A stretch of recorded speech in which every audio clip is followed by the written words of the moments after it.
Chapter 1, Headache. The Lord is my shepherd, I shall not want.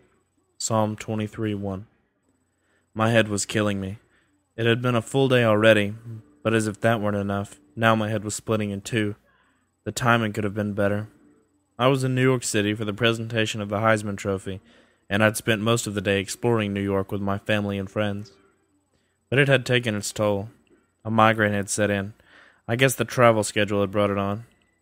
I had been traveling non-stop, it seemed, since the conclusion of the regular season a week earlier. I had been blessed enough to win several awards already, including the ones that I was the most proud of, several first-team academic All-American teams. The ceremony took place on the periphery of Times Square at the Nokia Theater, as it was then called. There were about 20 of the 2,100 in attendance on December 10th, 2008, who were pretty nervous for me. Those 20, my parents, siblings and spouses, close friends, Coach Urban Meyer and Coach Mickey Marotti from the University of Florida had been on hand to support me throughout the entire season, as always, in good times and bad. Statistically, there had been more good than bad that season. I had thrown for over 2,500 yards with 28 touchdowns and 2 interceptions. I'd also rushed for 564 yards and had 12 touchdowns. But more important, as a team, we'd seen far more good than bad as well.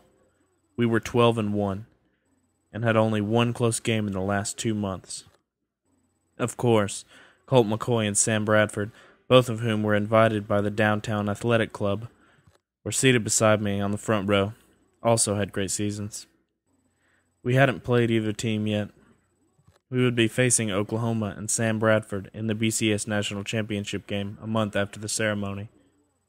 Finally, the moment arrived, and none too soon. As the ceremony unfolded, my head was hurting more and more, and I was feeling nauseated. The announcement came from the podium, in a moment that none of us would ever forget. The Downtown Athletic Club presents the 2008 Heisman Trophy to Sam Bradford, University of Oklahoma. My phone began vibrating and wouldn't stop for hours.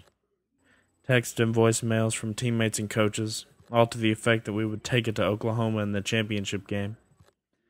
I wasn't paying attention to the phone, though, as Sam accepted the award. The pounding in my head had continued to intensify. Finally, at a break, I headed out to the bathroom to run cold water over my face. On the way, I passed Coach Meyer and Coach Marotti, and I could feel the intensity of their disappointment and anger as I approached. They were obviously biased in my favor and were two of my biggest advocates. I caught their eye and mouthed 2 words. Game on.